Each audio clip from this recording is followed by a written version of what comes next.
indivisible, with liberty and justice for all. Again, welcome everyone. Linda, can you call the roll, please? Councilor Mark Hammer. Councilor Adam Cohen. Here. Councilor Stacey Langdon. Here. Councilor Veronica Predrell. Here. Councilor Cody Eckerd. Cody's online. Okay. Councilor Dave Murray. Oh, Here. And Councilor Jake Widener. Here. oh, Cody's having some technical difficulties, so he's probably, but I'll keep an eye out for him when he comes back in. We have no public petitions or comments, and we have a slim crowd in the audience this evening, and we have no special requests. Department reports were shared with the council in the packets. We do have a number of our department heads via Zoom, so if people have a question, we'll be glad to see who's on. Is Tom on? Tom, are you on? That's okay. We can do it. I just wanted to give a shout out to the police department, but we can do that under council reports. He's not on. Okay. They all got agendas, so they... Yeah. Okay. Any other questions for department reports or anything like that? I did send an email out about the water meters. I made an error in that. We're actually on a 15-year cycle of replacing our residential meters. That coincides with the battery pack that's in the meter case. Just wanted to clarify that error. How many years into the cycle are we? I haven't seen your email. We're on a 10-year cycle, or a 15-year cycle, so however many meters that is over, over the course of that period. And we've got, what, 3,300 customers or 3,600 customers? Yeah. And not all of those are residential, but, okay. Well, let me ask you this then. When somebody hits, like they did, hit our line, I mean, it's the contractor's fault. Do we get no reimbursement for that, for the lost water? Is that what happens? I bill for it. Yeah. Okay. I bill depending on if we have all the information. So it's not totally lost water, what we saw. No, it just didn't go. They can kind of estimate it somewhat. So they kind of have a ballpark idea if it's based on what the usage of the day was and how it runs, I think, peaks at a certain period of time. They have all that information. So like the BDO, they're getting billed for about 500,000 gallons, or I'm sorry, 500,000 gallons of water, plus all the time our guys had to spend out there, plus, So when we saw the report, when we think lost water, I think of zero revenue as lost water. We will get some of that if they back. If they end up paying it. We actually sent several of our staff members to a training conference. The state is going to be requiring some changes in how, quote unquote, water loss is handled. So you'll probably be seeing a change in these reports later this year to come into compliance with state requirements. I'm sure you'll tell us how it affects things when we get there. Yeah. Okay.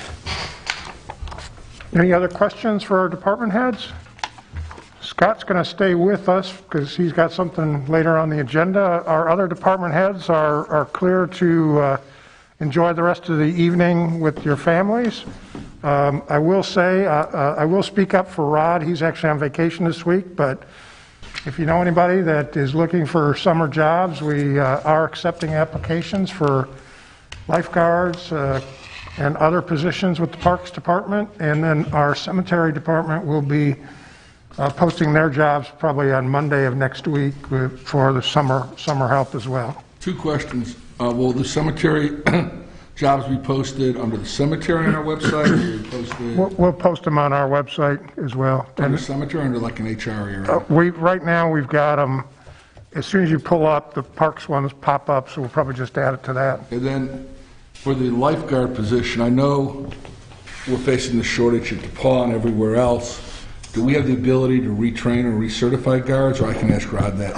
Lori and Rod were working on that because Lori found somebody in Bloomington that could recertify the guards, so she was working with some of our high school students to send them down to Bloomington to get recertified.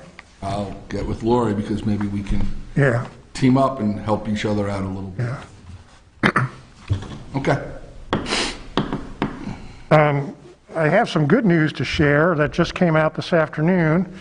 With the President signing the American Rescue Plan Act, it looks like early indications are that the city might receive up to $2.14 million as part of that.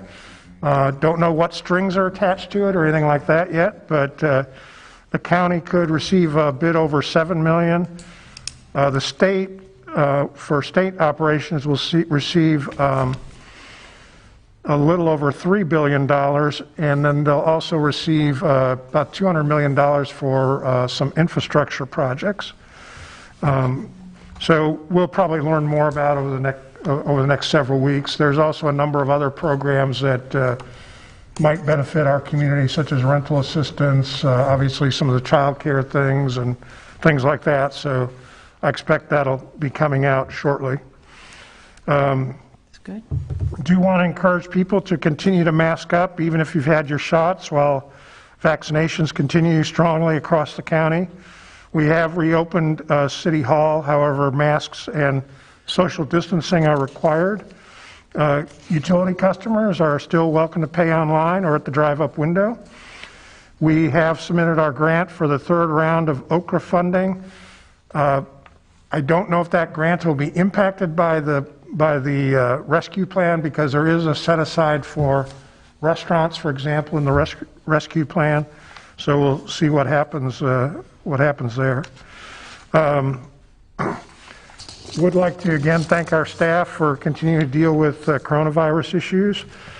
Parks Department is looking at a normal pool schedule. That's what we're planning on, but obviously with various precautions in place. The Parks Department and Park Board are also looking at ideas for Roban Park, things like that. There'll be more meetings on that project. Pool improvements continue. Big Walnut parking lot and dugout work is well underway out there. I did email folks that, excuse me, we were not funded in the Next Level Trails program. We will have an opportunity to reapply later this year. Of the 17 projects that were funded, 16 were not funded in the first round, so that's understandable. On the YMCA project, it looks like we've got all of our legal issues resolved, so we're moving forward with that. We've already had several meetings. We've got another meeting on Friday to discuss some implementation details, so we'll be working up a calendar. We will have some public meetings to reintroduce the project, let people see the plans and things like that. So once we get the calendar established, we'll get that out to everybody. So moving forward, we will, once Lori has the lease agreement ready with the YMCA, we'll be distributing that to council. She's putting some finishing touches on it. So good news there. Other than that, we just continue to work on some of our projects. We do have our community crossings project out for bid. The bids are due at the end of March. Under the rules of the program, we have to have that under contract by April 15th or something. It's a new rule that NDOT implemented, so been kind of scrambling to get all that done. But it is out for bid, and we've had some good interest in it. So I'll leave it at that and be happy to answer any questions. Mayor, I just have one question regarding the YMCA. I know we talked about this a little earlier today. If you could just expand a little bit on the, with regards to our partner, which is the YMCA, can you discuss for the benefit of the public how we came to a determination that they are the best partner and you know, the financial feasibility moving forward with that organization? Have there been, you know, studies and research done in terms of the financial feasibility of the Y moving forward as a tenant of a building.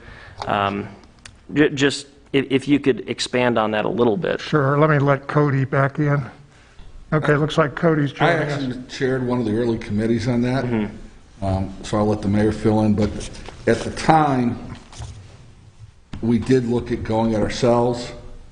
We looked at the Boys Club in Terre Haute, or the Boys Club nationally, I should say, and the YMCA's. First off, we looked at several YMCA's, but under YMCA jurisdiction, we fall under a territory. So we had to go with the Brazil Y. Not that they weren't the logical partner to begin with, but we could not partner with, for instance, some of the ones on the west side of Indy unless Brazil passed on it. In terms of the other places we looked at, we wanted something that was more family-oriented. Certainly the Boys and Girls Club at Terre Haute are excellent organizations. I do not mean to in any way disparage them, but they are focused on children. We were looking for something a little more broad range. The YMCA presented a unique track in terms of their ability to get grants and alternative funding and levels of expertise that, frankly, we don't possess without a massive expansion of our Park and Rec program. And one of the neat things about the Y is their ability to basically tap us into a grant pool that is separate from what government can get. So by being co-owned, we can get both. We also worked with the Y. One of the early questions that came up, and then I'll turn this over to the mayor, is the question of some people were critical of us early on of the, was it a Christian organization? Would it be open to all members of our community? Would people from gay and lesbian LGBTQ families be welcome there? We asked that question pointedly at several meetings. We were assured by the Y that that would not be an issue, that whoever is defined as, however you choose to define your family is how they define their family in terms of membership. So we did explore several other options. They just seemed the most equipped at the time with the level of expertise that we frankly, don't have, and no one else other than some other groups that weren't interested in coming out here. Including the financial ability to remain a tenant for an extended period of time, They came in- regardless of their... Well, there is some risk to that. I mean, there's always risk. Right. Somebody can go belly up, but they did their own analysis. I mean, this is what they do for a living, not what we do for a living. And they came in and did a pretty detailed analysis of the community, and the mayor can speak to that better than I can in terms of how many members they thought we had to have, that we could raise that number of members. We also looked at, God, I'm blanking on the engineer that used to live in town. Brian Polar, and I probably visited more abandoned and repurposed buildings than I ever want to go through again in my life, trying to find other sites. And there was nothing we could repurpose. So, are there risks? There's always risk. But this has been the number one thing forever. Dave can go back to that one. Not to say Dave's old. No. But he's older than me. I am old, but you can tell this has been researched before in great detail, and I think of you and Jamie Landry and a whole bunch of folks who spent countless hours on this, not I. You did your homework, and there is a certain element of risk, but I don't see a better partner out there. Do you have one? I don't have one, and here is where, and I asked a question, but here's where I'll just state my thought, and that is, and I know it was just mentioned that, the Y intends to have some more public meetings, but I am late to this game. I've been on city council now for still less than a year, I think, and I was not a part of all the initial discussion and debate and research and public investment in the project.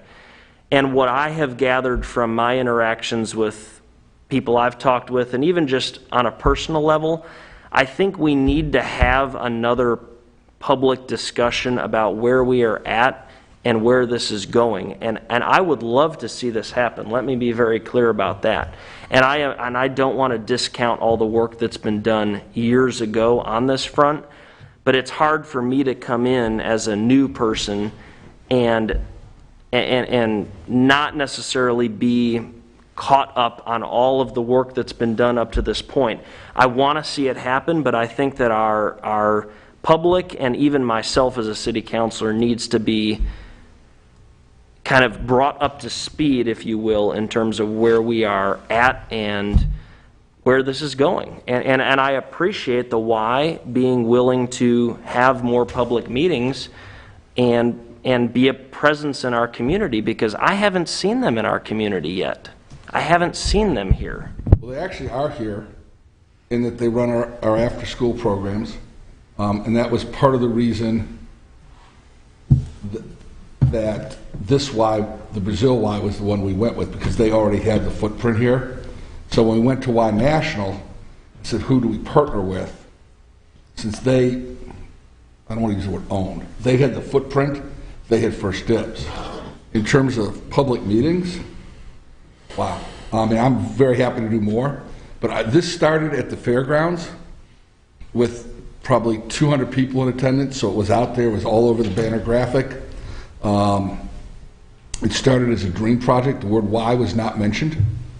It started as a community center, and a task force was formed. To the best of my knowledge, it was the third task force. It dates back to the beginning of pre-Sue Nancy's administration. She had a couple task force, you know, and it actually spun out a little bit at the time from the building of the skate park, but Sue said, we got to make this done. It was my first campaign issue, so I feel like I've let the world down. But we had meetings there, we had meetings here. Then the decision was made to go to the Y. We had some DePaul students do surveys of the community, where they sat in front of Walmart, asked questions, what do you want? I will tell you, we are disappointing the community in one area. I'm just being very honest. Everybody wanted a pool. And we ran the numbers on the pool upside down. And the truth is, we can't afford it. The pool they want is not a 6-leg pool. What they want is a lazy river style rec pool. And we just don't have the resources. We explored with DePaul the idea of opening the Lilly Center up to the community. We met with Paige Cotton, the then athletic director.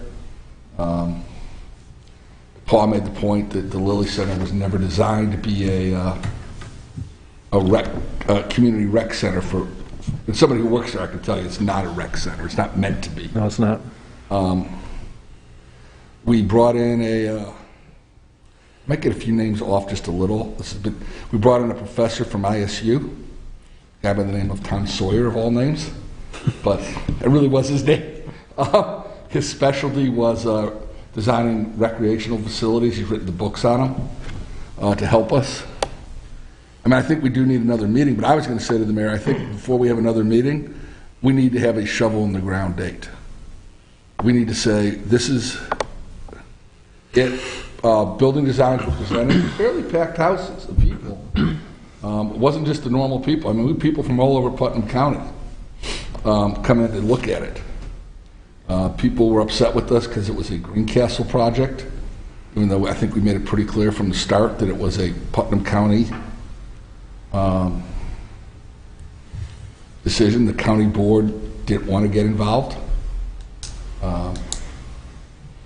You know, no more than they wanted to get involved in Big Walnut Sports Park when we tried to turn it over to. I'd like to add a couple of comments to what Adam has said. I'm not upset. That would you be asked. It's a good concerning. question. That would be I'm not at all concerning concerned you asked, by the way. if the county was not willing to be a part of this. If this is a, you know, That's a whole nother discussion. well, I think there are we could have discussions it. that need to happen. I mean, that's Well, kind of I where mean, I'm standing with this. I went to the county when I was president of Big Walnut Sports Park. I mean, I'll get in trouble and I don't care anymore. I mean, my days are, I'm kicking. I've been in trouble too, Adam. So it's lately. okay, right? I've been in trouble too. So we went, when we had Big Walnut Sports Park, we asked the county for $5,000 to keep it as a private agency. That was all we asked. And the county said to us, there are not enough Putnam County kids out there because the Greencastle kids were separate. The county has the ability to create a park board, which has the ability to do some things tax-wise that we can't. They have chosen, and I understand, they've got their own financial realities, not to get invested in Park and Rec. Our city pool operates for the county kids. It's part of the cost of doing business, and there are some benefits to it. When those county kids come into town, they do frequent the stores here. So there was a period, I was not involved in this, when the park department did try to separate out who we charged for. That was a nightmare at the door. Rod can speak to that better than I can. But they haven't chosen that interest to partner with us there. And I think to hold back something that also, this is an economic force because we talk about quality of life. Why do people want to live in a city? They want education for their kids. They want a hospital. And they want Park and Rec. And this is just something we've been at. And Dave, I'm sorry, you go ahead. Dave has more history because Dave actually, I'm going to give him credit. The original Big Walnut Sports Park, Dave was out there picking up rocks. That was before I even moved to town. The conversation I want to share is the one I had with Lori Hardwick yesterday. Jake and I met recently to talk about several things, including the Y. And I went to Lori yesterday to say this has been dragging on forever. Yep. And I've expressed this to the mayor and to her previously that, I'm discouraged. And I said, could we have a list of the issues that are holding up the contract, the legal agreement? And she said, we had a meeting last Friday and the issues are resolved. Well, I was pretty stunned. One of the things financially, Jake, that's a factor here is the fact that it appears, and I'm using the word appears because we don't have any signed documents, that the hospital wants to come into this facility. Right. And it'll be a source of revenue to help with the operating costs of the YMCA. And I think that makes it much more feasible. I'm not speaking for the hospital here, but my wife was the social service director there for 25 years, and they don't want Hendricks County coming in here to take over health care in Putnam County, to be quite honest. And when you look at occupational therapy with all those businesses out on the east side, that is the only place the hospital wants to see this Y located. One more reason for its location. I'm looking at the mayor here who can come in and correct me on what I've got wrong, if anything. And I share the skepticism on, can we afford this? Will it? There is a risk. But Lori assures me that before she goes on spring break at the end of next week or shortly after she's back, we will all have a copy of the contract. Okay. The mayor mentioned this earlier. And we still have the financial piece to go. And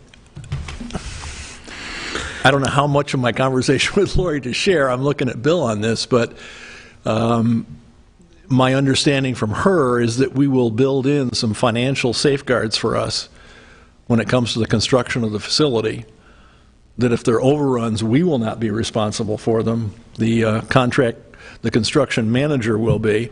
There are a lot of questions still in here, but I am more encouraged than I've been that we could work this out somehow than I've been in a long time.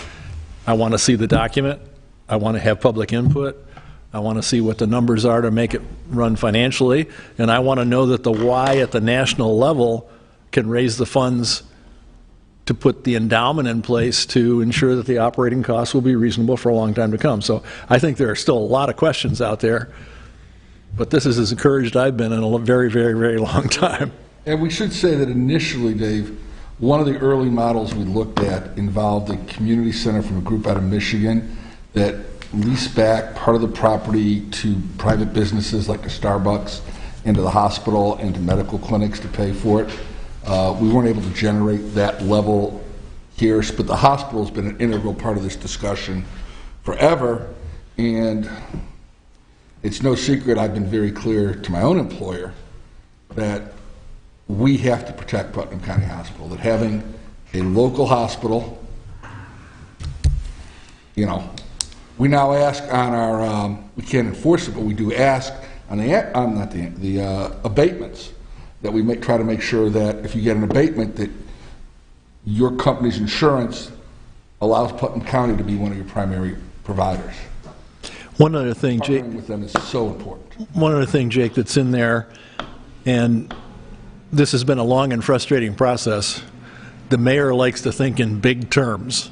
I want to build a Y, but he has said on more than one occasion that Area 30 needs to find a new home.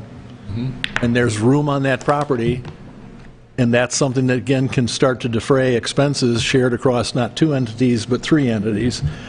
So a lot of water still to go under the bridge for me, but I am personally still willing to go down the road and look at the contract and see what the numbers look like. We may not know on the finances and exactly what the costs are, as I understand it from talking with Lori yesterday, until the construction management firm goes out and actually gets bids to do the facility. So I've talked too much already. I'm going to turn it over to the mayor and let him add or subtract from what I just said. No, one of the reasons we're using a construction manager type of arrangement, which is allowed under state statute, is it gives us a little better control over the quality of the project. You know, if we have to take a low bidder, sometimes that works, sometimes it doesn't work, and, you know, with a construction manager, sometimes you can look at options in the bidding process. And, you know, for example, one of the reasons we chose the architect that we did was because of his experience in designing WISE, but he also sees the other side of it because he sits on the board of directors of the Fort Wayne YMCA. So he sees what happens on the operating side. And, you know, one of the examples he used during the interview process was, you know, I can specify Formica counters, but you'll be replacing those in 5 years. They're cheap, the initial cost, but you pay in maintenance. Or we can specify like a Corian type of counter. That'll last you 20 years and you'll save a lot of maintenance. So those are the kind of nitty-gritty, in-the-weeds decisions that get made, you know, as the design continues to develop. But those are the kind of decisions that also help make operating the facility much more affordable. So, you know, as Dave said, there's still a lot of discussion, but I think we've passed a major hurdle and we'll continue to move forward. Mayor, what protection do we have? I think, you know, to me, the thing I always think back on is the parking garage. And I still, and you weren't here, so the gist of it was our architects came in with one bid, well under budget, and then the construction people came in at like 6 times. Yep. Well, and including the engineering firm that did the original estimate came in over $1 million over on an actual bid. Yeah. So the company that gave us the write-up saying this would be on budget, when they actually bid it, came back $1 million higher. And I remember sitting in that room just flabbergasted that this is how companies... I think part of our protection is we've hired an architect that is familiar with building WISE, understands the operating angle of it, you know, and then by having a construction manager on board, that person or the construction management firm is involved in the process of design and specification to help manage those costs, which is, you know, a little different than going out for bids. Well, that's what left people with the very bitter taste over the downtown parking, was that, I can't remember, Dave was on, Stacy, I can't remember if you were on council. Not yet. That was in the Stellar era. Yeah. I mean, the nice thing about having a construction manager on board is I'm not questioning, just... if something in the design, he can say, hey, or she can say, if you design it this way, it's going to be difficult to construct or expensive to construct. We've done something similar. Here's a way that can be done more affordable. So it'll hopefully prevent the fact that sometimes when you bid projects, people bid a fudge factor for the unknowns. And in this case, hopefully that discussion will continue and avoid some of that. And the other thing that the site does allow, not in the same building, because we can't do that, we learned, is it does allow the potential for a daycare down the road on a, we can't unfortunately put it in the same building because of security. We learned that. That's actually been a fairly recent change by National Y, within the last 5 years or so. But we can't have it on site with some tie-in of usage. Okay. But yeah, that's my biggest fear right now, frankly, is that we get back to the parking garage. Yeah. And we promise what we can't build. You know. Okay. Linda? Okay. At your seat tonight, you will see a couple of documents. One of them is the annual financial report that we submit every year to the state. That's a requirement that we have to do. So I'm providing you that information. That's all of our end of year 2020 information. I also provided to you just kind of a summary, because I'm not sure that you guys are totally aware of this, but a summary of our bank accounts and also the year-end treasurer's report that shows each fund, and how all of these documents tie into the report that you have. So we're not really going to go through that, but just to let you know, on the front page there is all of our bank accounts, and you'll see that we have a CD account at Old National Bank that is that money, that $1 million, is for our sewer. That was a bond reserve account, which that will expire here very soon, when we're going to pay off that loan here very soon. You'll see that we have 2 bank accounts with Bank of New York Mellon.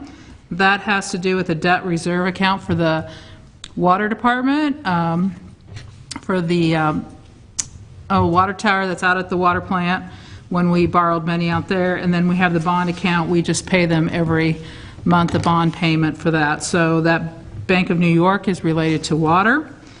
And then we have our payroll account at First National Bank, and then we, which we run all of our payroll through.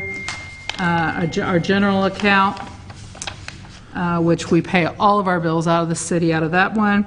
The park account, during the summertime, we take credit card, and so all that pool money comes through that account. It doesn't hit our general fund. And then we transfer the money over to the park, which we'll need to do here. Then we also, just to kind of spread our money out over the community, we also have a savings account at First Financial, and you'll see what money we have there. And we also do business with North Salem State Bank. So we kind of hit several of our local banks and spread it out. And then we have some other items here that, you know, we have cash drawer here for the utilities and things like that that adjust. So we ended the year with our bank accounts of having $38,457,960.14. And you can look back over the fund report and the annual report and see how that's all distributed throughout all the different funds that we have in the city of Greencastle. Linda, refresh my memory on the column header that says G/I. Fourth one from the left. Is that GL? G/I, and it says Oh, on the, on Mellon it says 107. oh, that's just our bank fund account. Okay. I'm sorry, yeah.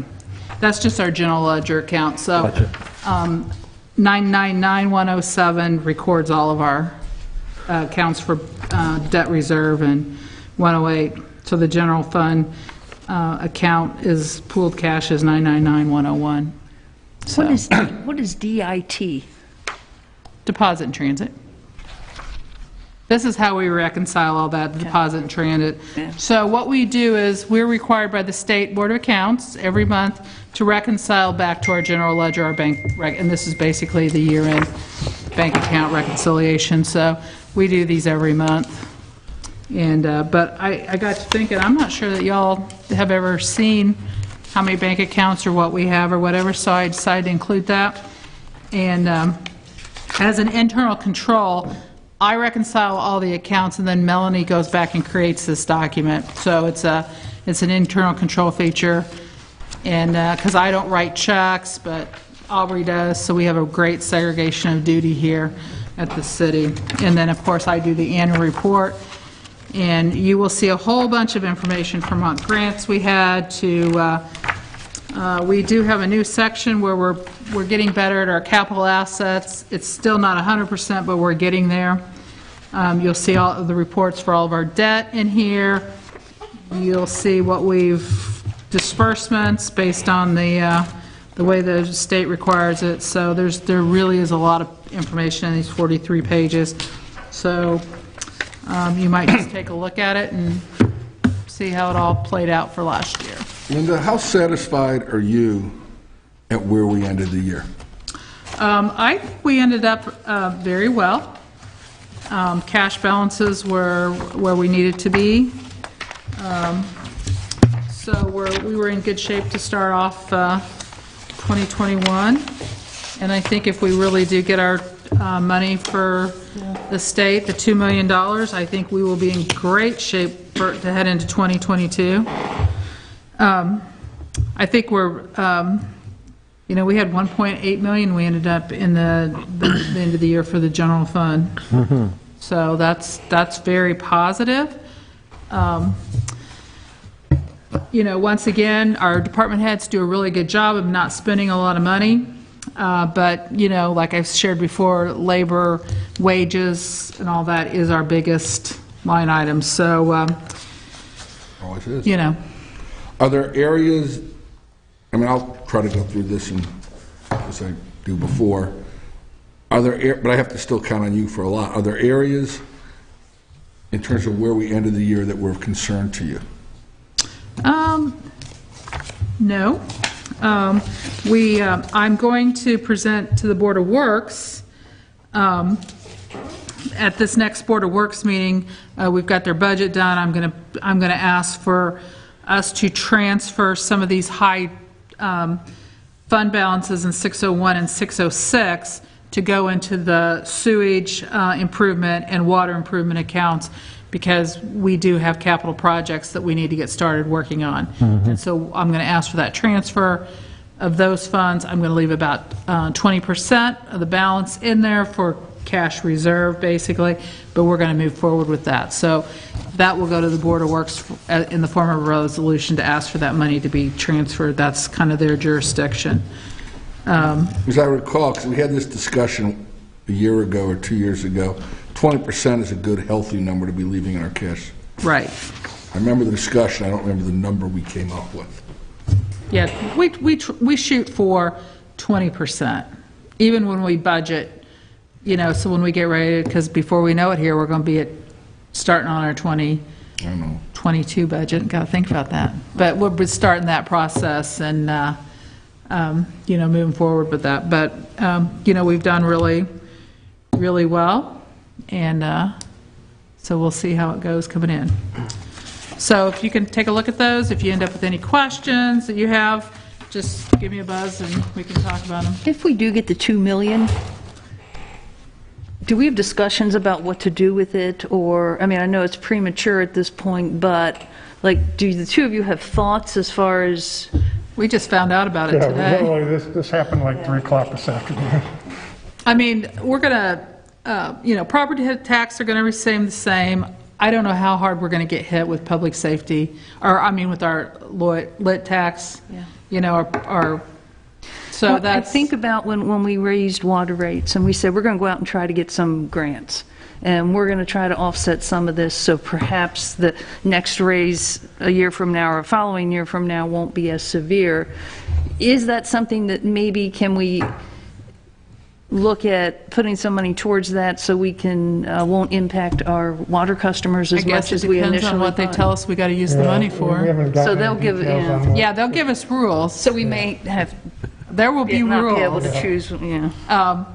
Yeah. There'll be rules. In fact, I'm probably going to have to come to you guys with a short little resolution on how we ended up spending our CARES Act money last year, just so it's clear what everybody knows we did with that money.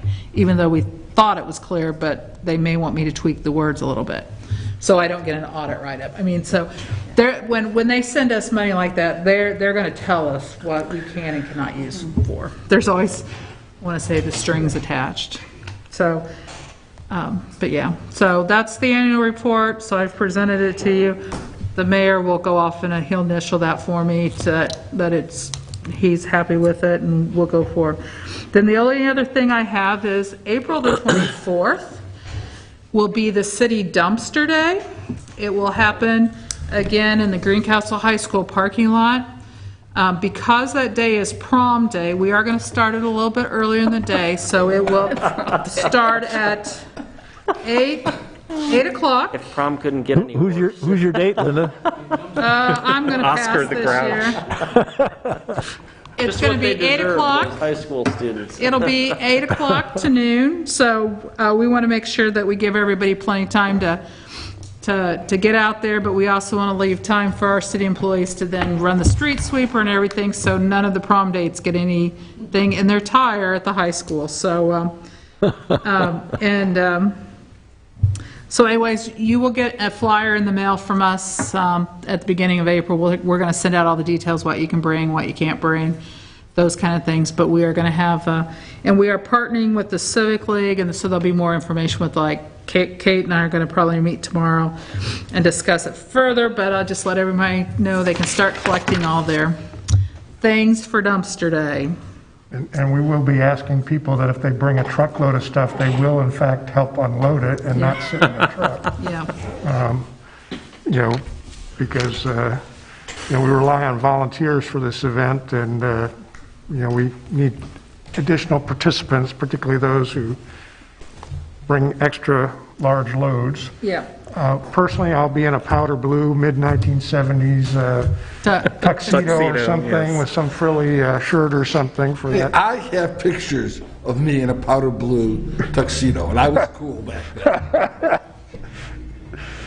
Okay, anything else, Linda? I'm good. No comment. Okay, I'm going to call on Cody first tonight, because he often gets left till last because of the legislature and zooming in. So, Cody, do you have anything from a council report? Well, it shows that he's still on. He texted me and said he was on. Yeah. Okay. Hearing none. Just Stacy? I continue to hear positive comments about the wayfinding signs. I think they came out great. And do you have an idea as far as the timeline when we'll have the entrance signs on 231 when they come into We've the got city? to work on some easements on those. I've been focused mostly on trying to get NDOT approval for the other wayfinding signs. They had a delay in their site inspection because of illness. They were out, maybe a week or two ago, but then they sent some follow-up questions, so we've passed those on to the sign fabricator, and they're getting those questions answered. So we're just working our way through the NDOT process. Okay, But they were fine with overall fine with what we proposed, and the fact that they could see some of our signs, I think was helpful. Good. So. Good. Okay. That's it for me. Well, I appreciate Linda sharing about the dumpster day. That was one of my big questions for the day, and I'm delighted to hear that it's sooner rather than later. I think that many folks have wound up putting the COVID-20 in their basements and are hoping to unload through some spring cleaning. Just reminding the community to please do your part to keep our community safe. If you're able to, as soon as you're able to register for vaccinations, please do so. And I will keep my comment short at that. Bill, I had a quick question for you. About 3 months ago, going back through my files, you and I had an email exchange about Curry and Associates looking at infrastructure going south of South Street and potential development down there. Do we have any results on that yet? I don't have the results, but we did meet with Lori Young here the other day to talk about some projects, and she said she was just about done with it. Okay. So I'm expecting that shortly. She That's did good. apologize for being a little behind on it, but but it should be forthcoming. I think that potentially has a huge impact, obviously, on Yeah, the city, yeah. and so I'm interested in that. Columbia Street lot, when does that actually get built? I'm working to get a meeting set up with the neighboring owner to talk about, sharing some space there to maximize the number of spaces that we can get in, so Okay, that'll be forthcoming also. all right. I want to give a shout out to a part-time city employee who has saved the city tens of thousands, maybe hundreds of thousands of dollars. His name is Clint Ferris. I went to see him. He works in the Public Works Department. And we have a forklift that goes back 30 years that he's replaced the battery and the fuel filter on. We have a 24-year-old backhoe. This is a long list of things here. A 2004 Chevy 3500. That's a plow, and he's amazing. Yeah. And I just wanted to give him a shout out tonight for those of you who on the council or those of you in the public who know him. You might thank him. I went down to see him the other day just to say, because I'm reviewing the claims and I'm seeing what this guy's doing for us and saving us tons and tons of money. So, Clint, thank you.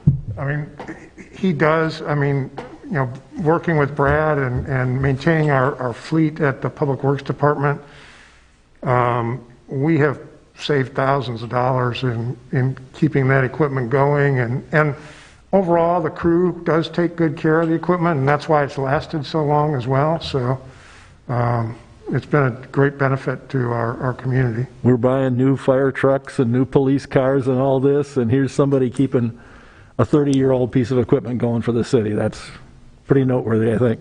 That's all I've got.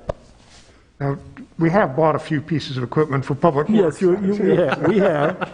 I understand. Okay, Jake? Yep, I just want to thank our DePaul Management Fellows students for their recent time they've given us to discuss, and I think we have some approvals of some special sessions we've had recently, but we are in the works right now with some DePaul Management Fellows students that are going to focus, I think, on helping us develop a more streamlined and transparent process regarding our boards and appointments. So I thank the counselors that have been on those calls. Veronica, Dave, and Adam and the mayor have all popped on those calls, and I invite any counselor that's able to step on our future calls. We're excited to work with those students and are encouraged by their interest in working with us as well. So that's my report, and my thanks to them, and thanks to everybody involved with that project. So, Okay, Adam? I did get a text from Tom Sutherland. He was on the call, but he wasn't able to unmute himself or her. Okay. And maybe Cody's having the same issue. I'm not sure. But I do want to make sure, we did have our police department save a life, and Yeah. I want to shout that out. Linda, if you send me the days you need volunteers for the dumpster day, Okay, I might have some able-bodied young people okay. that can dive. That is great, Dave, about the old trucks. Jake, that might be older than you. I'm not sure, the 30-year-old one. But if you remember, when I started, we had some trucks here that actually had wood covering the floors in the Public Works Department. So we are getting there. That's really all I have, other than I do want to shout out, I should have said, I want to give Putnam County Hospital and the vaccine people out there a shout out. I have had my vaccines. And I learned the other day when I was out there that many of the people working there are volunteers. Almost all of them in the health department are volunteering their time. They had put 85 people through in a matter of a couple hours, mostly done by volunteers. And encourage people to get it done, but I also encourage them to thank the people that are out there volunteering their days to help others. It's been a great effort here in the community to get all that done. Cody, I'm going to try you again if you can unmute yourself or have the ability to do so. Okay. I'd also like to offer congratulations to our basketball team at Greencastle High School as sectional champs, and hopefully they'll do equally as well with the upcoming game. And our wrestler who finished State runner-up. state Yeah, runner-up. Yep. And as long as we're throwing it in there, we had a South Putnam diver who's not a Greencastle resident, finished 5th in the state. So shout Got some out to all those good young things going on at the high school. So with that, I guess Cody will pick up whatever you have maybe next month when you can unmute and that works properly. Next item on the agenda is approval of minutes. We have 3 sets of minutes, a regular session of February 11th and a special session of February 26th and a special session of March 5th. I'll move to approve all of those. So I was there across the board. I'll second that motion, if we can do 3 at once. We can. Even if different groups of people were present at the different meetings? The only thing that it would be an issue is if Stacy's going to abstain from some. I can do that, yeah. So if you're going to abstain from any, what, do you abstain from some, oh, no, that's just in This the is just summer. minutes. That's just in the summer. It's just minutes. This is just Don't minutes. abstain is what she's saying. But I was Yeah. not at the special session. Right, that's my point. Okay, I'm sorry. Does it matter if they were at the special session? I was or not at the special session. You don't necessarily have to be. Okay. Okay. Yeah, that's what I thought. Okay, we have a motion and a second to approve all 3 sets of minutes. All those in favor, please signify your approval by saying aye. Aye. Any opposed? Any abstentions? Next item Cody will is, text me and tell me if he can vote or not. Cody can text his vote in. Cody, you can text your vote. Cody, text your vote in to Linda if you would. Next item on the agenda is approval of claims, and I think, Dave, you've reviewed the claims? I'm pinch hitting in for Mark Hammer tonight, who's working on taxes. We have payroll for the month at $490,467.20. We have pensions of $18,508.98. We have had some significant expenditures on direct payables and accounts payable. I'll do the direct payables first. One of them is a $50,000 payment to the Greencastle Putnam County Development Center, an annual contribution to their efforts. We have a couple of civil engineering payments, one for the Big Walnut Sports Park Little League Complex and the other for Zinc Mill Road inspection, totaling $5,180. We have the usual payment of almost $23,000 to Republic Services. We have a payment for fire truck loan payment of $32,138.30. We have a couple of payments to Duke totaling $10,139.06, and we have a large expenditure for the wayfinding signage and installation at $86,819. On the accounts payable side of things, we have road salt totaling almost $40,000 that Brad buys, I think, to get prices now for next year. Civil engineering, we give them a check each month for $21,740 of basic engineering expertise and expenses. We've also given them $8,175 for Roban Park improvements. Distinct web design, web hosting, it's a yearly website hosting fee of $5,820. We have HWC engineering for the park, for the aquatic center, in the amount of $4,801.70. And speaking of Public Works and Clint and his work, we have a transmission rebuild on the 04 Chevy at $2891.09. We spent $4,440.01 on ammunition for the police department. And we have aquatic center interior improvements at $30,800. 8/27. So, significant expenditures this month, but all of which seem very much in order. And with that, I'll make a motion that the claims be approved. I'll second the motion. If you remember, Dave, a few years ago, we built something to store that salt so we could buy it cheaper. Yeah. We put a shed or something out there. That's right. I think he buys a lot less than he used to have to. We haven't, but I'm pretty sure we put a roof or something out there once. It's a big, Yeah. Yeah. Just a couple comments on the claims for the benefit of the public. On the civil engineering consultant bill of $21,000, that is not a monthly invoice. It's the work from the past month, but that includes a lot of the work to get the bid package together for the community crossings project. That they basically bill us on an hourly rate depending on what they're doing for us in any given month. And just for the benefit of the public, Brad is able to purchase salt. He works with the state bid on that, so we get a really good price on that every year, and we participate in that state bidding program.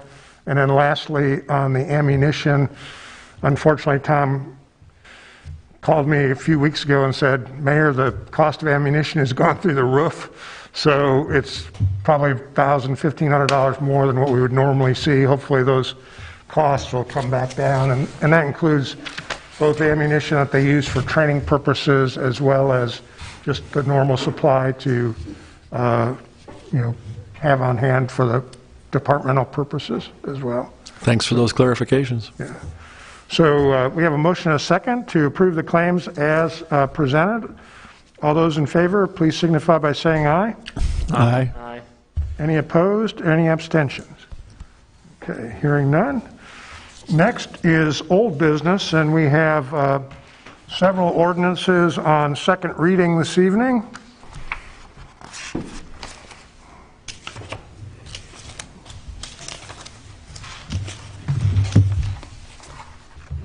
The first is ordinance number 2021-2, an ordinance amending section 8-28 of the Greencastle City Code regarding loading zones. You may notice Lori cleaned these up a little bit so that it basically focused on the changes that we're adopting. So this is second reading. It needs to be done by title only, although I'll be happy to read them. And so I will entertain a motion for approval on second reading of ordinance 2021-2. That's misleading. What I did was I took out the bold and took out the stripes so you see the change in the text only. The first draft showed it so with the stripe through so you can see what was changed on all of these in the bold.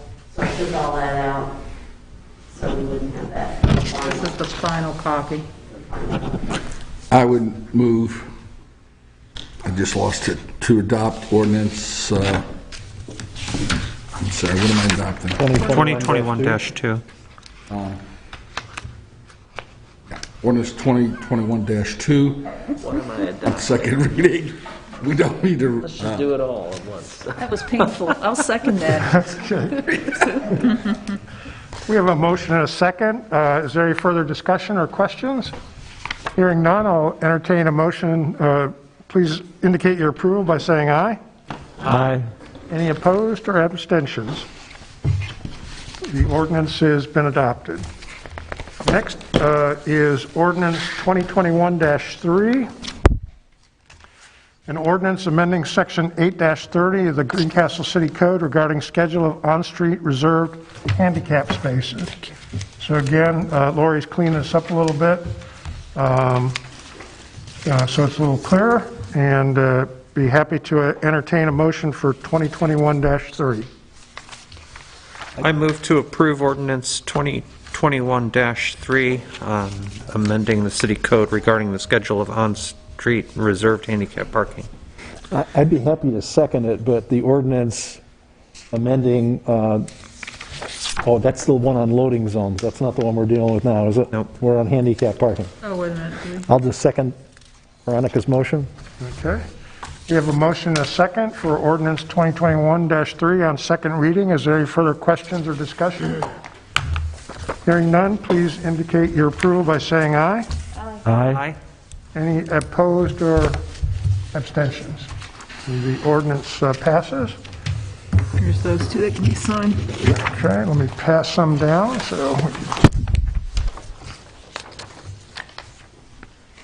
Okay, next for second reading is ordinance 2021-4, an ordinance amending section 8-22 of the Greencastle City Code regarding the schedule of no parking zones. Again, Lori has cleaned this up a little bit, and I will entertain a motion for ordinance 2021-4. So moved. I'll second. We have a motion and a second to adopt ordinance 2021-4 on second reading. Is there any further questions or discussion? Hearing none, please indicate your approval by saying aye. Aye. Hey, look who's here. Aye.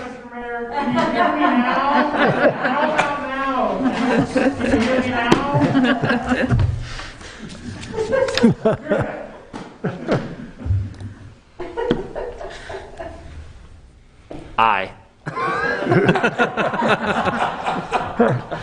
So, all in favor signify by saying aye.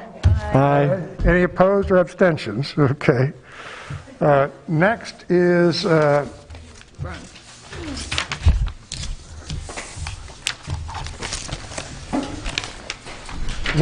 ordinance 2021-5, an ordinance amending section 8-26 of the Greencastle City Code regarding schedule of limited parking spaces, or parking zones, I'm sorry. I will entertain a motion to adopt ordinance 2021-5 on second reading. I'm not making any more motions. I'll make a motion, we adopt ordinance 2021-5 on second reading. I will second. We have a motion and a second to adopt ordinance 2021-5 on second reading. All those in favor, is there any questions or discussion? All those in favor, please indicate your approval by saying aye. Aye. Aye. Any opposed? Any abstentions? Motion carries, and ordinance 2021-5 is adopted. I just want to say thank you to Lori. Here we are in a few seconds passing these ordinances, and I know the kind of time she's spent on them. Thank you. Okay. That ends our new business, so moving on to, or ends our old business, moving on to new business. We have Resolution 2021-2, a resolution establishing a policy for electronic funds transfers and online banking for the city of Greencastle. Whereas the clerk treasurer of the city of Greencastle finds it efficient and necessary to use automatic clearinghouse payment and electronic funds transfers, including online banking transfers for payments and deposits pursuant to Indiana Code 36-1-8-11.5, whereas the Indiana Code allows payment to be made for claims, bonds, and other lawful purposes for municipalities, its departments, and utilities through the use of ACH and EFTs. Now therefore be it resolved that the Common Council of the City of Greencastle hereby authorizes the clerk treasurer and the clerk treasurer's designees to make payments on behalf of the municipality, its executive departments, and its utilities for any lawful purpose by any one of the following financial instruments. 1, check. 2, electronic bank draft. 3, money order. 4, bank card or credit card. 5, electronic funds transfer. 6, wire funds or automated clearinghouse ACH. And 7, any other financial instrument authorized by the fiscal body and allowed under the Indiana Code. Be it further resolved that the clerk treasurer is also authorized to use online transfers for the purpose of transferring funds to the proper accounts payable fund, checking account, or other account in the process of paying claims and invoices. Be it further resolved that the clerk treasurer shall maintain adequate documentation of the above referenced transactions for future audits as provided by law. Passed and resolved by the Common Council of the City of Greencastle at its regular meeting this blank day of blank 2021. And proper signature lines are provided. Entertain a motion, but Linda, do you want to say anything about this, or Lori? So currently, we pretty much do all of these items, except the new one that we're adding is the electronic bank draft. So our bank allows us now to go on and make some payments electronically. What we have found is the United States Postal Service has caused some of our payments, even though they're made timely, to not get there timely. So like our Duke and credit card bills can now be done electronically, and it goes straight to them. And we've been doing it here for a couple months, and we need to make it legal here. So it's a requirement that we have to have your approval to allow us to go back to doing that. So that's why we're asking to do some of the bank drafts, because they can be electronically done. I think everything else had been approved for you guys, banks and wires and ACHs, because we do all of our payroll, ACH and things like that, but these other items. Before, the only one is the electronic bank draft, basically. And it helps us get our bills there on time. It works really nice.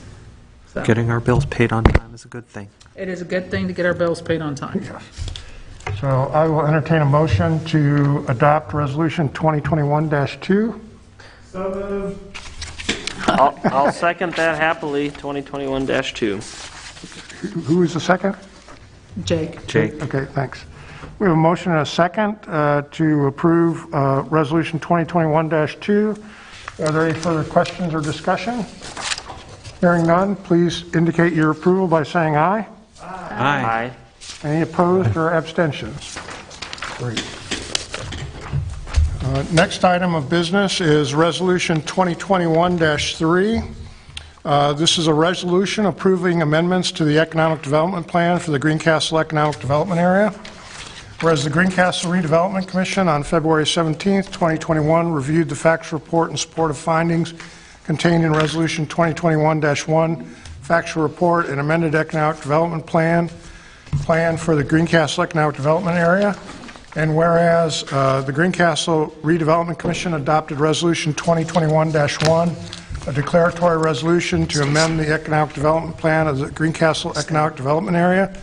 And whereas the Greencastle Plan Commission passed Resolution 2021-1 on February 22nd, 2021, approving the amendments to the plan and finding the resolution and the plan conform to the plan of development for the city of Greencastle.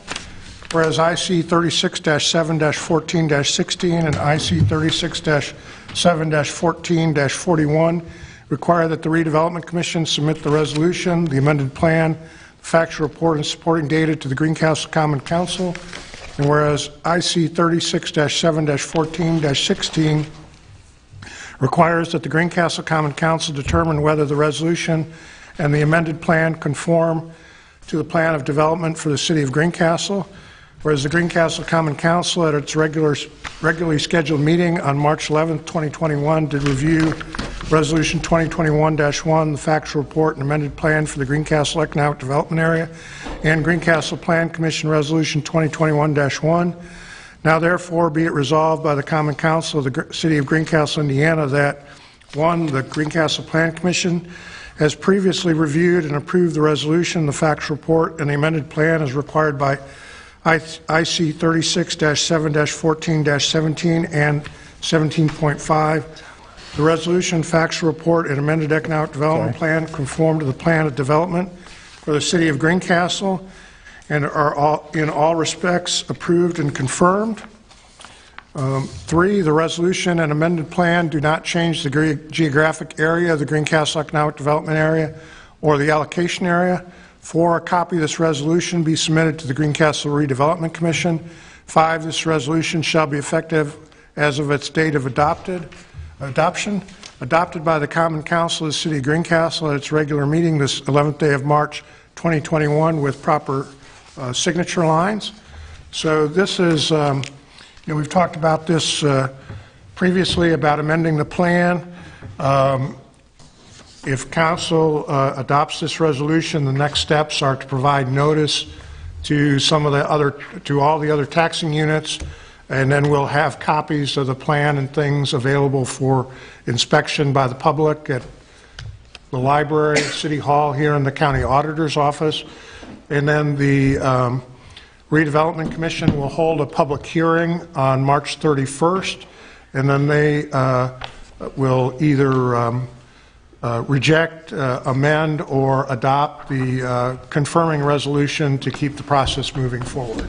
So I'll be happy to entertain any questions about the resolution or the plan.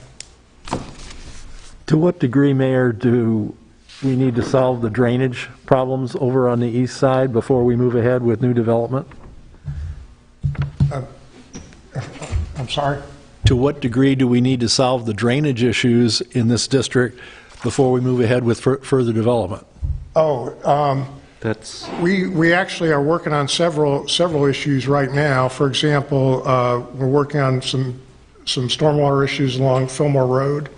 One of the reasons we included Avenue B in this is to hopefully address some of the issues in the Greater East Side area there. So that's why some of these things have been included. How does the Fillmore Road stuff impact this district? It doesn't look like it's in it, is it? Fillmore Road, yes, it is. It is, okay. It is. Scott has some too. Yeah. Sorry, Scott. We're talking about the economic redevelopment plan. Which is separate Right, yeah. from Yeah, we're not the talking about Yeah. we're not talking about the zoning. zoning yet. Gotcha, okay. It's a different thing. So, other questions? Okay, hearing none, I'll entertain a motion to approve Resolution 2021-3. So moved. Is there a second? Second. Any further questions or discussion? Hearing none, please signify your approval by saying aye. Aye. Any opposed or abstentions? Okay, thank you. We'll be sending more things around for signature. So the public hearing will be the last Wednesday, it'll be the 5th. Be March 31st. Yeah, the 5th Wednesday. Yeah. Fifth Wednesday, yeah. Okay, next on the agenda is the East side. zoning ordinance amendment for the Greater East Side, ordinance 2021-6, and an ordinance amending the text of the City of Greencastle, Indiana zoning ordinance regarding the Greater East Side. I will be happy to read all 7 of these pages, but I will also be happy to entertain a motion to waive the full reading, but we'd be glad to do that. I know I said I didn't take no more motions, but I move to suspend the reading and allow Scott to give us the highlights. I will second Adam's motion and look forward to Scott's Reader's Digest version. To waive the reading, right? Yes. So this is just to waive the full reading of all the text. So everyone in favor of waiving the full reading, signify by saying aye. Aye. Any opposed or any abstentions? Okay, And it is here available for public Yeah. inspection at any time if anybody wants. and Scott will give the Cliff Notes version. But I was going to read the whole ordinance. Careful, Scott. We did make Sue read a 60-some page thing to us once. Well, I just want to say it's been interesting, it's been fun to create the first new entire zoning district for our 2004 zoning code. This is the first time we've created an entirely new district with standards for that district since the original ordinance was passed. What we are attempting to do is we had been approached by a handful of builders with property in the avenues who found the traditional neighborhood district standards that oversee that area to be very cumbersome. These are standards that work fairly well in older neighborhoods that are a little more dense, that have alleys behind them in our historic areas, not so much for the commercial place subdivision. We have the potential of approximately 50 lots that could be developed in the neighborhood. However, that is not likely to be the number that actually would happen. But there is the provision that if you have a larger piece of property and want to put that back to its original lot size, that is an option. You would have to bring in your plan, your construction plan, to have it reviewed so that we can make sure that the drainage works for it, that the setbacks work for it, that the parking meets the standards that we have proposed. So there is a stronger level of review. I would also point out that we minimize the amount of required coverage on each lot or any lot so that we're not creating more hard surface, potentially impacting the stormwater, because we fully understand there are issues there. And those are issues that the city is planning to address as we continue to do sidewalk improvements that include stormwater resources. What this will do would be the ability to promote new construction in an area that is right between schools, between jobs, between recreational resources, and of a standard or a size that isn't necessarily met in the community at this point. We would be reducing the minimum size to 850 square feet. You can build larger, of course, but that would be the minimum size that you could build for a single family structure. I'd point out that we also did not reduce any of the standards for multifamily development, because that is not something that we're wanting to strongly encourage in that area. We did put 2 family units, as long as they meet these proposed standards, as a permitted use, so that those don't have to go through the process of board zoning approvals. It streamlines the process slightly, but it does create standards that have to be met before permits would be issued.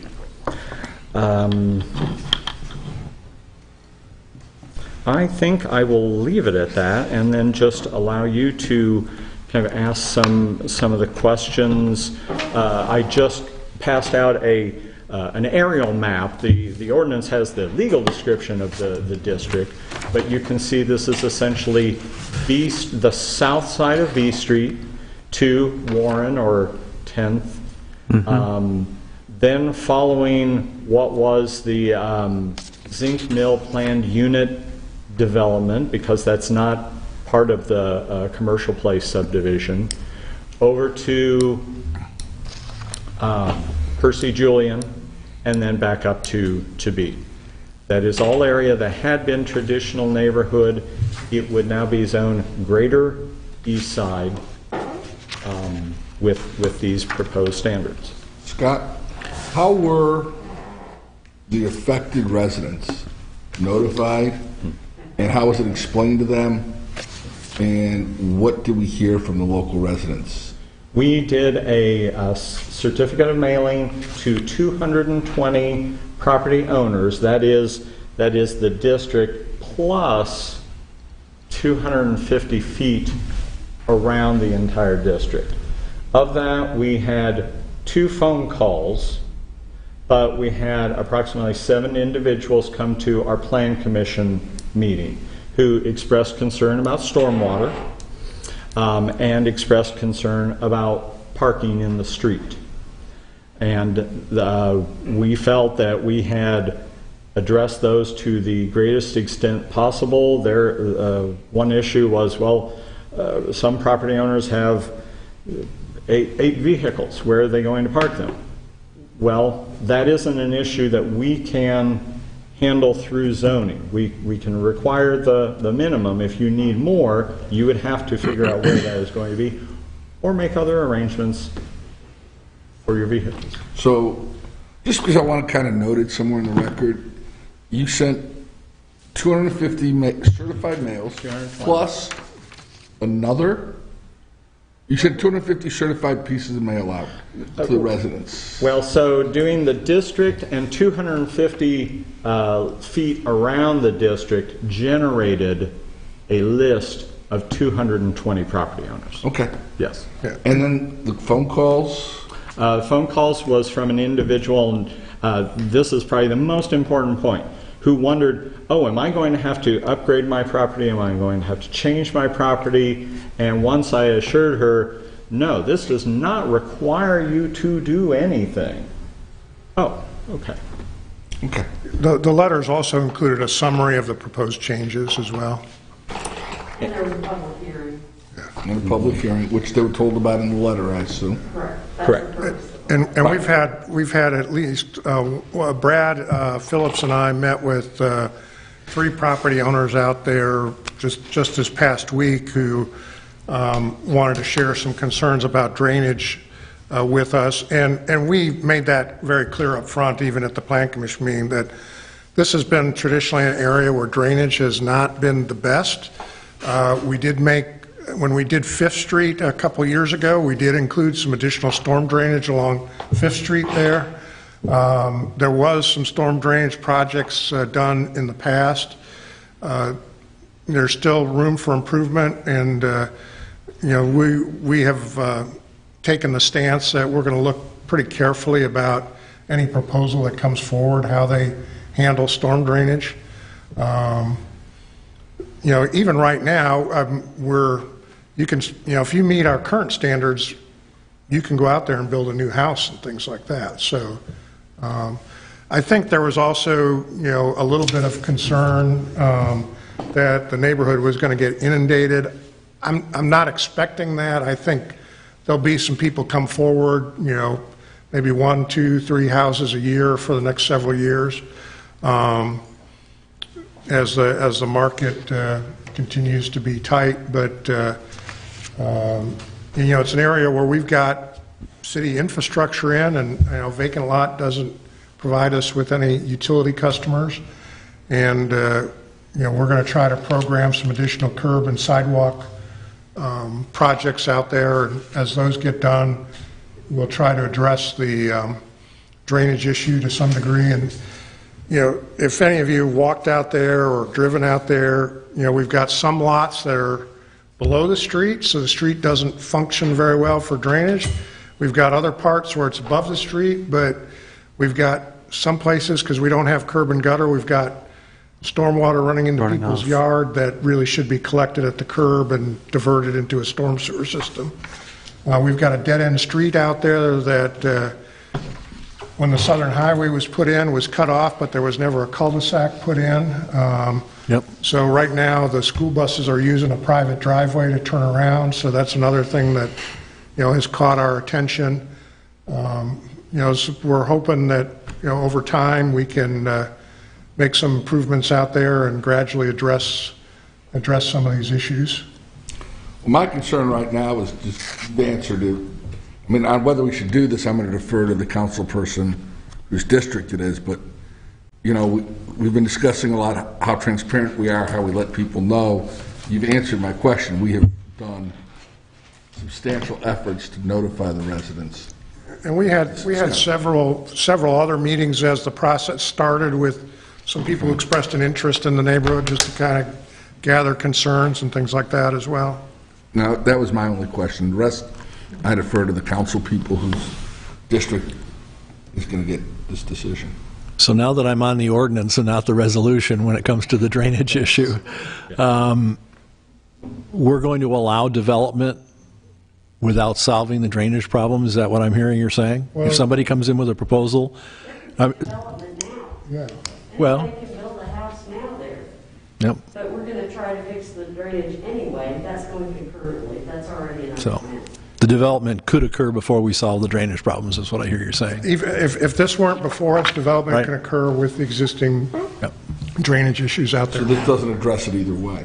What happened to our discussion that we went to a few years ago with the consultant. I think Stacy and I were in that meeting. We were all upstairs, and I think we were all Yeah, in we're that all meeting. upstairs about a stormwater sewage tax, and That'll probably be coming forward later this year or early next year. because one of the things that intrigued me in that was the ability to do that, then bond it, and do a massive fix Yeah. early on instead of like waiting 15 Piecemeal. years to fix this problem. It It's not a tax.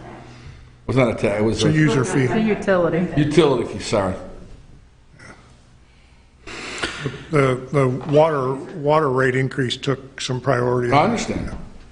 A few years ago, we had a group come in with the proposal to handle this. You know, for example, as we do with the Community Crossings program, that has really helped us out in some of those project areas that were identified in that stormwater study, because under the NDOT guidelines, you're allowed to do stormwater management as part of that funding grant. So that has allowed us, like on Fifth Street, that was partially paid for with Community Crossings. So that allowed us to go ahead and add some storm drainage in that location. And the other nice thing is it also allows us to add sidewalks, so we get some extra bang for our buck on that.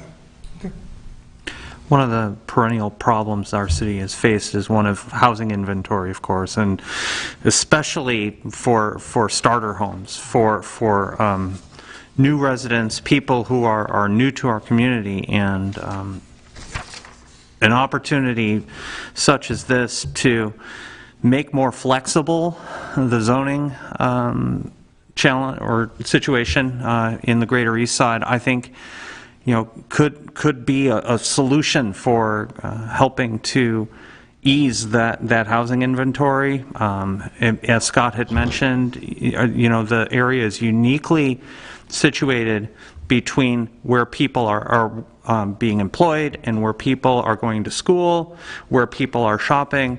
It's an eminently convenient location, especially for new families looking for starter homes. I'm encouraged by anything that's going to help ease the ability to increase the inventory there in that regard, so long as we aren't making undue impact on an already existing drainage issue, of course. So I'll say that with that caveat there. I am also encouraged from what I've been hearing here about the potential for resolving said drainage issues in the Greater East Side District.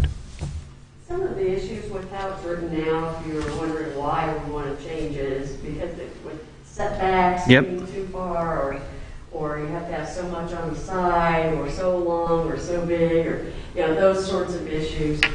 And this, if you have to go, if anybody wants to ever build on a lot, it's basically unbuildable unless you get special exceptions every single time. Then maybe you want to look at your rules and see if the rules are need to be adjusted, and that's what we're doing. For example, to determine how much square footage your new structure is to have, you're to use the average living area of other traditional neighborhood zone residences within 500 feet in all directions. That's And there's quite a lot of variability, particularly in the Greater East Side District. and it's not therefore really accomplishing anything. It makes it much easier to say, here are your numbers. You can make them work. Right, some of those could be required really large houses, and others very small, much smaller houses. So it's really not workable the way it is. I've got a lot of questions, but since this is an ordinance, I'm going to make a motion that we approve it on first reading. And I'm leaving town tomorrow for 12 days, but when I get back, Scott, I don't know what a type 1 or a type 2 permitted things. I mean, there are a lot of questions in here that I want to understand, but we don't need to hold it up tonight. Okay. I'm always happy to meet with anybody to Sure. discuss zoning. Lori, this would be actually second reading, because first reading occurs at Plan Commission, is that correct? No? Never heard of that. Okay.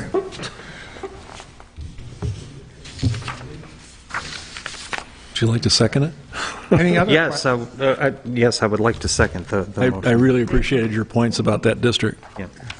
Any other questions or concerns? Entertain a motion to adopt ordinance 2021-6 on first reading. All those in favor, please say aye. Aye. Oh, okay, sorry. All those in favor, please signify by saying aye. Aye. Okay. Aye. That, believe it or not, concludes our business for the evening, so I will happily entertain a motion to adjourn. Hey, Mr. Mayor, before you adjourn, Do you want to report? sure, nothing much to report from the fourth ward. I didn't get with Brad.